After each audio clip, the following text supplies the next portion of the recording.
Well, actually, my SMPS story is pretty unique. We used to have a predecessor organization because we've only had our SMPS chapter for 3 years. So I've been a part of that organization since 1997. It was the A&E Marketing Association of Alaska. And I was actually started serving on that board in 2000.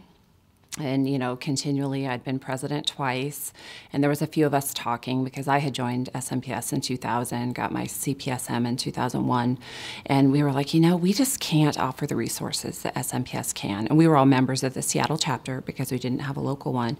And so we started talking about it, Leah Boltz and Skip Bourgeois and I, and we're like, why don't we, get a hold of National and see what it takes to bring SMPS to Alaska?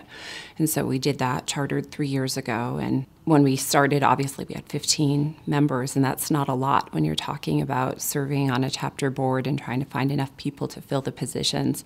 And now we're up to 65, and I think I've just learned a lot about when you meet those new members and asking them what they're interested in and trying to plug them into a role where they can be successful. And so we keep feeding those volunteers in to help our chapter sustain in the long term.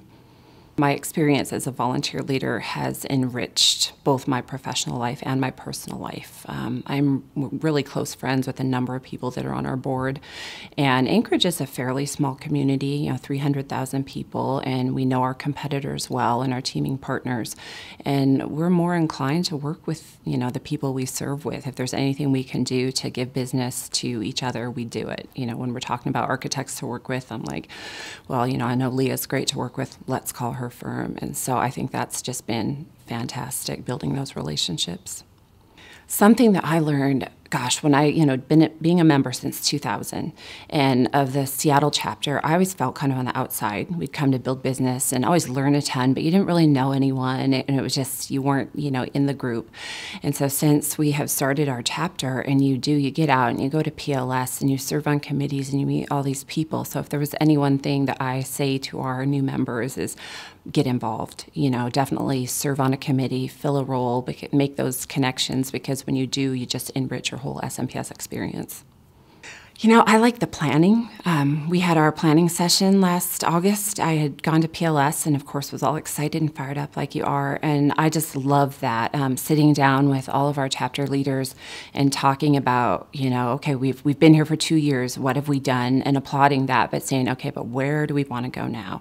And how are we going to get there? And coming up with those goals and then checking in. We've done quarterly check-ins all year on those, and I think that has been my favorite. And just watching the success of my board, and they're so fabulous, and just they're shooting past their goals. So that's really been a lot of fun for me. The whole experience, just as being a chapter president and interacting with the other chapter presidents, they are really some amazing, amazing people. I'm in awe of their talents and the things that they do with their chapters every day, and have learned so much. So to be selected as the chapter president of the year, what an honor. It's incredibly unbelievable to me, but definitely an honor for our new chapter. Very thankful.